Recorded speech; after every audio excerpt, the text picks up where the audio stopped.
তেল ছাড়া, রোদে দেওয়ার ঝামেলা ছাড়া আজ নিয়ে এলাম একেবারে সহজ আর সেরা স্বাদের কাঁচা আমের আচার।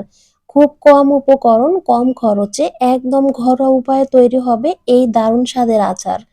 একবার বানিয়ে রাখলে সারা বছর খেতে পারবেন মজা করে। আসসালামু আলাইকুম everyone, welcome back to my channel. চলুন তাহলে ঝটপট দেখে নেই কিভাবে বানাবেন এই ঝামেলাবিহীন অথচ জিভে জল আনা আচারটি।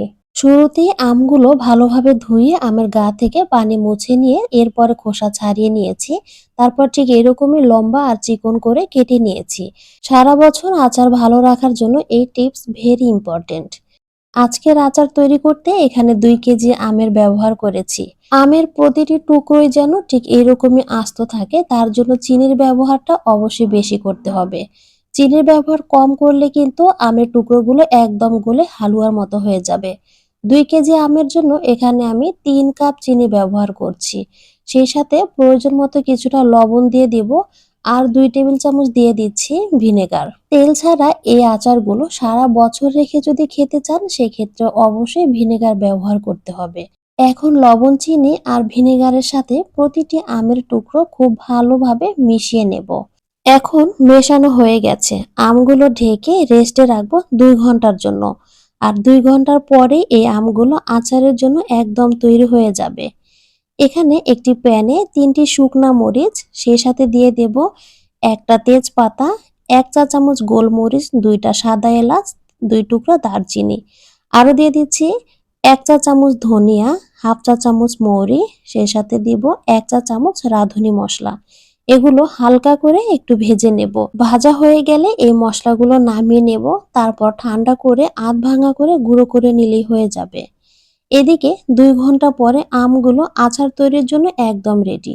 আগের তুলনায় প্রতিটি আমের টুকরো নেতিয়ে গিয়ে কালার চেঞ্জ হয়ে গেছে আর আমের টুকরোগুলো থেকে অনেকটা পানিও ছেড়ে দিয়েছে। এদিকে কিছুটা চিনি গলে গেছে, আবার কিছুটা চিনি এখনো দানা দানা রয়েছে। এই যে আমের পাত্রে কতগুলো পানি দেখছেন, এই পানিগুলো কিন্তু সাধারণ কোনো পানি নয়। এগুলো হচ্ছে আমের প্রতিটি টুকরোর মাঝে থাকা আমের রস।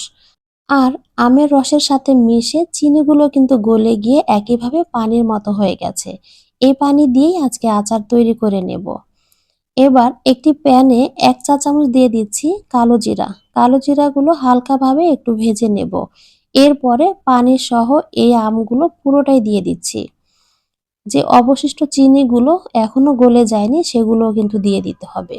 এবার এই চিনির পানিতে আমগুলো একটু নেড়ে দিচ্ছি আর অপেক্ষা করব বলক আসার আগ পর্যন্ত। চুলার তাপমাত্রা এ সময় হাই হিটে আছে। এই আচারটি তৈরি করতে খুব বেশি সময়ের প্রয়োজন হবে না। 10 থেকে 15 মিনিট সময় হাতে নিলেই আচার একদম পারফেক্ট ভাবে তৈরি হয়ে যাবে। যখন এরকম একটি বলক চলে আসবে তখন এখানে একে একে কিছু উপকরণ অ্যাড করে দেব। সুন্দর একটি কালার আনার জন্য আমি এখানে মাত্র 2 ফোঁটা সবুজ কালার ব্যবহার করেছি, এটা অপশনাল, আপনারা চাইলে স্কিপ করতে পারেন। যেহেতু কাঁচা আম দিয়ে তৈরি করছি তাই হালকা একটু রং হলে দেখতে ভালো লাগবে। সেই সাথে দিয়ে দিচ্ছি 1 চা চামচ বিট লবণ। আর আচারের জন্য যে মশলা গুঁড়ো করে নিয়েছি এই মশলা পুরোটাই দিয়ে দেব। তারপরে আচারের সাথে খুব ভালোভাবে মিশিয়ে নেব। চুলার তাপমাত্রা এ সময় মিডিয়াম হিটে আছে। কিছুক্ষণ জাল করে নেওয়ার পরে পানিগুলো শুকিয়ে গেছে আর এখন দেখতে ঠিক এইরকম হয়েছে। প্রতিটা আমের টুকরা দেখেন একদম পৃথকভাবে আছে। আর কোনো একটা টুকরা কিন্তু গলে যায়নি, ভেঙে যায়নি। এগুলো পারফেক্ট ভাবে তৈরি হয়ে গেছে। আর এই যে প্যানের মাঝে যে পানির মতো দেখছেন এটা কিন্তু পানি না, এটা হচ্ছে চিনির শিরা। ঠান্ডা হওয়ার পরে এই শিরাগুলো আরো অনেকটাই ঘন হয়ে আমের সাথে লেগে যাবে।